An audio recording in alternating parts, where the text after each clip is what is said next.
আপনাদের কাছে দুইটা প্রশ্ন করতে চাই। সেটা হইল,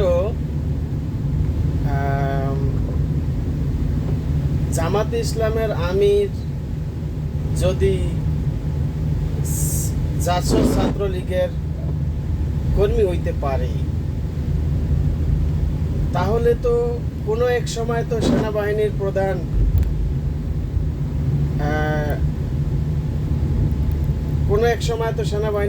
সেও তো জামাতে ইসলামের কর্মী অথবা জামাতে ইসলামের মনে মনে সদস্য, যেটাই কর না কেন, সেও তো অন্য দলের হইতে পারে। কিন্তু শেখ হাসিনা বঙ্গবন্ধুর চাচাতো বোনের জামাই হয়েছিল তার শ্বশুর, সেই হিসাবে শেখ হাসিনার ফুফাতো বোনের জামাই হয়েছে সেনাবাহিনীর প্রধান ওয়াকারুজ্জামান। তো তার আপন ভাইগনা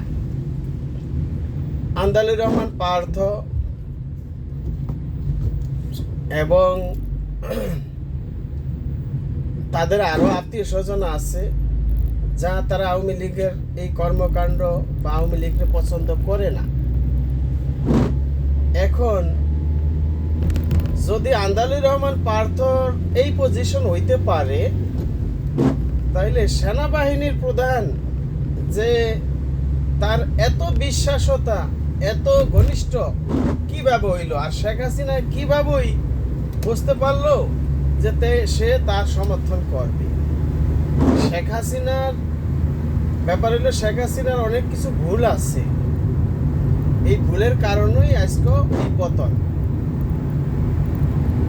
যদি ডক্টর শফিকুর রহমান যদি জাসদ ছাত্রলীগের কর্মী হয়ে থাকে, এবং কোনো এক সময় তো আওয়ামী লীগেরও কর্মী ছিল, সে তো কেউই তো অস্বীকার করতে পারবো না। এই দেশের সমস্ত লোকই তো ভোট দিয়েছে আওয়ামী লীগকে, এটা তো আর কেউ অস্বীকার করতে পারবো না।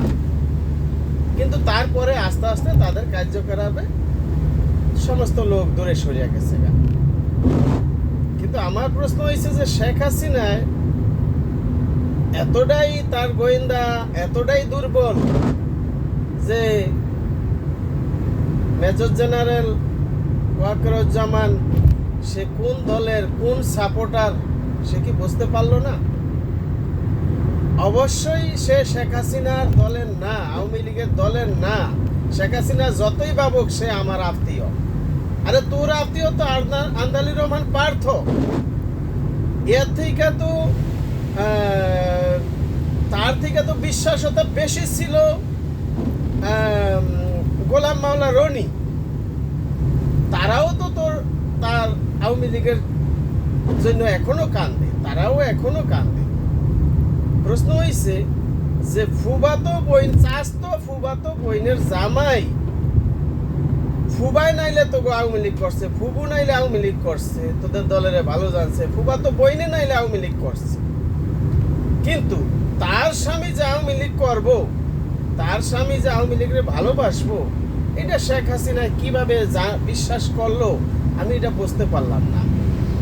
সেটার মূল রহস্য হয়েছে যে এত বছরে কোনো সমস্যা হয় নাই। এই ওয়াকারুজ্জামান যখন আইছে তার 6 সপ্তাহের ভিতরেই, তার 3 সপ্তাহের ভিতরে আন্দোলন শুরু হয়ে গেছে গা, কিন্তু 6 সপ্তাহের ভিতরেই তার পতন হয়ে গেল গা। তাহলে নিশ্চয়ই তো কোনো না কোনো কাহিনী আছে। হ্যাঁ, সেটা হইলো আরো প্রমাণ হইলো কিভাবে। ব্যাপারটা হইলো যে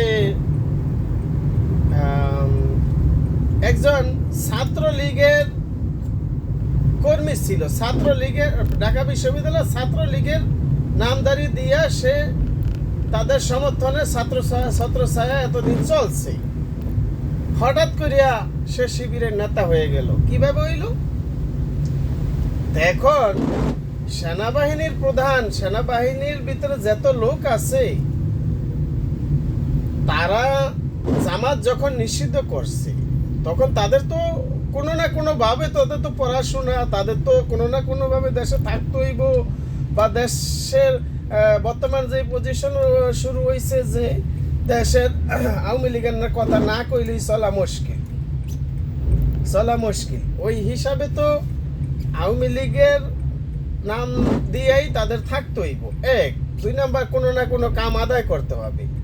2 নাম্বার হইছে যে জামাত যখন নিষিদ্ধ করছে তখন তো তাদের কোনো দল নাই, তারা নিশ্চয়ই তো হয় জামাত, হয় বিএনপি, নাইলে আওয়ামী লীগ, নাইলে জাতীয় পার্টি, নাইলে অন্য দল। সেই হিসাবে তো তাদের থাকতে হবে না? তো শেখ হাসিনা কিভাবে বুঝলো সেনাবাহিনীর ভিতরে যত লোক আছে? জানি শেখ হাসিনায় বহুত অপকম্ব করছে, অপকম্বর ফসল এখন তাকে ভোগ করতে হইব। প্রশ্ন হইছে যে যত লোকই আছে, আজকে একটা লোক যদি বিএনপি করে, সে নিশ্চয়ই তো কোনো না কোনো ভাবে সে আওয়ামী লীগের সাপোর্ট নিতে হইব। সাপোর্ট নিতে হইলে তার আওয়ামী লীগ, তার চাকরি বাকরির দরকার, তার বিজনেসের দরকার। ওই হিসাবে তো তার না কোনো ভাবে তো তার করতে হইব, চলতে হইব। তাহলে সেনাবাহিনীর ভিতরে যত লোক আছে তাদের কেন রাজনীতির ভিতরে টাইনে আনলো, আর কেনই তাদের ভরসা করলো, এটাই তো বুঝতে পারতাছি না। শেখ হাসিনার গোয়েন্দা বিভাগ আসলেই দুর্বল। তারে দিয়া আমি তো দেখি না যে তারে দিয়ে আওয়ামী লীগের কোনো লাভ হয়েছে। আওয়ামী লীগের, শেখ হাসিনারে দিয়ে আওয়ামী লীগের ক্ষতি হয়েছে, কোনো লাভ হয় না আওয়ামী লীগের। আজকে আওয়ামী লীগের কি অবস্থা?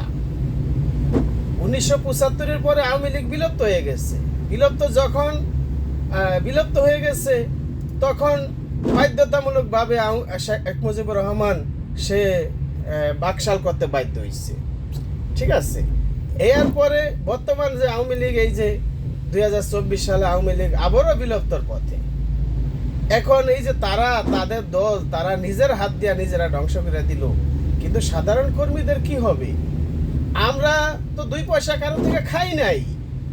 আমরা 96 ইলেকশনে মিটিং মিছিলে গেছি, বিভিন্ন কিছু করছি, দলের জন্য কাজ করছি। আমাদের মেয়র হানিফ বলছিল যে আমরা এমনভাবে কাজ করব যাতে ভবিষ্যতে আমাদের ভোট চাইতে না আসতে হয়। সেই হিসাবেই ভাবছি যে না, আওয়ামী লীগ কিছু করব। এবং এইটাও ভাবনা ছিল যে আমরা তো শেখ মুজিবুর রহমানের শাসন দেখি নাই, বঙ্গবন্ধুর শাসন আমরা দেখি নাই, তো আসলে তো মানুষের মুখেতে শুনি, তা আমরা একবার আইনা দেখি যে আওয়ামী লীগ কি করে ভবিষ্যতে, তারপরে আমরা ভালো হইলে ভালো করব, না হইলে না করব। আমি আওয়ামী লীগের একটা আইডি কার্ড ছিল।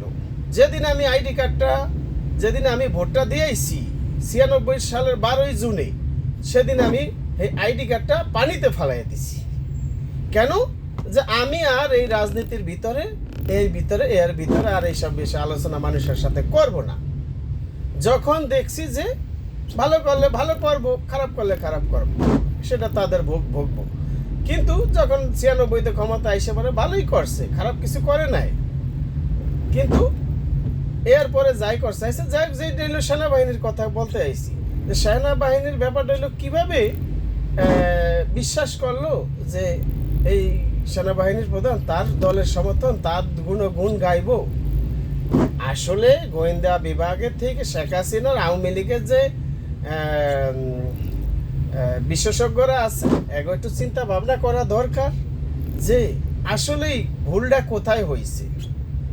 আর নাইলে অন্য সেনাবাহিনীর প্রধান আইছে, অন্য যত মানুষ আইছে, এইরকম ভাবে কোনো কিছু হয় নাই। হঠাৎ করিয়া হ্যার ফুফাতো বোনের জামাইরে আনার পরে তার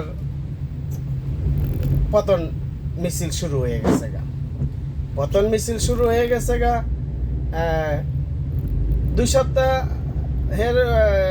ক্ষমতা সেনাবাহিনীর প্রধান না হইতে 2 মাস 2 সপ্তাহ পরের থেকেই তাদের আন্দোলন মিছিল শুরু হয়ে গেছে গা, এবং শেখ হাসিনার পতন হয়ে গেল গা। তাইলে শেখ হাসিনার যে ভুল, এই ভুলের প্রায়শ্চিত্ত কি সাধারণ কর্মীরা করব? আমি মনে করি দল পুনর্গঠন করা দরকার।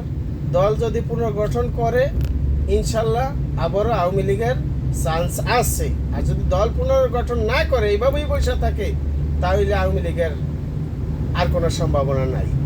দল অবশ্যই পুনর্গঠন করতে হইব। শেখ হাসিনার ও বয়স হয়ে গেছে গা, তারও আর রাজনীতি করা দরকার না। আর বাংলাদেশের আইনও এটা করা দরকার যে একজনে দুইবারের বেশি প্রধানমন্ত্রী হইতে পারবো না। আর আমি মনে করি বাংলাদেশের সকল ক্ষমতা রাষ্ট্রপতির কাছে দেওয়া দরকার, সেনাবাহিনীর ক্ষমতা রাষ্ট্রপতির কাছে দেওয়া দরকার, প্রধানমন্ত্রীর কাছে এত ক্ষমতা দেওয়া দরকার না। প্রধানমন্ত্রীর কাছে এত ক্ষমতা দিছে দেখেই আজকে শেখ হাসিনায় এই অবস্থা করছে। আর যদি প্রধানমন্ত্রীর হাতে এত ক্ষমতা না দিত তাইলে আজকে এই অবস্থা হইতো না।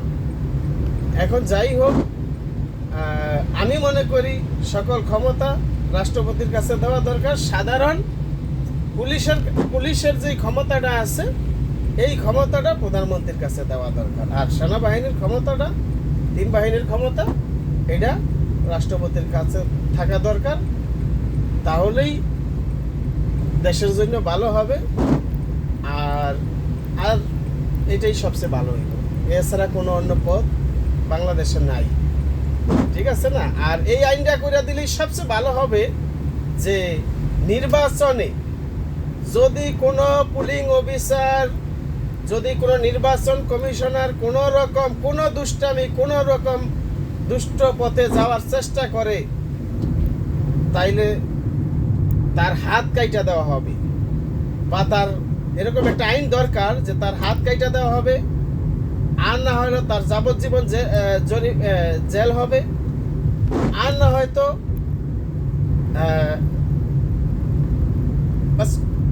ভালো একটা আইন দরকার। এছাড়া হবে না, কারণ ওই দুষ্টু লোক সব জায়গায় আছে। এই দুষ্টু লোকের জন্যই বাংলাদেশের প্রত্যেকটা নির্বাচনের জন্য ওই বিদেশি কাছে যাইতে হয়। আজকে যদি রাষ্ট্রপতির কাছে যদি সকল ক্ষমতা থাকে তাইলে কোনো লোক ওই ইন্ডিয়ার পিছনে আটবো না, আমেরিকার পিছনে আটবো না যে আমরা ক্ষমতায় যাইতে চাই, আমাকে আপনার সাপোর্ট দিবেন। আর যখনই রাষ্ট্রপতির হাতে ক্ষমতা নাই দেখেই বিভিন্ন দেশে বিভিন্নভাবে যাইতে হইতেছে। তো আশা করি ক্ষমতাটা রাষ্ট্রপতির কাছে দিলেই সবচেয়ে ভালো হইব। এটাই সবচেয়ে ভালো। অন্য কোনো পথে কোনো সম্ভাবনা নাই। কোনো অবস্থাতেই যে দেশে যে শান্তি আইব এই শান্তির সম্ভাবনা নাই। সব ওই একই দাদার নাতি। হ্যাঁ, কোনো অবস্থাতেই ঠিক হইব না আর কি। যাই হোক, ভবিষ্যতে ভালো কিছু হবে আশা করি।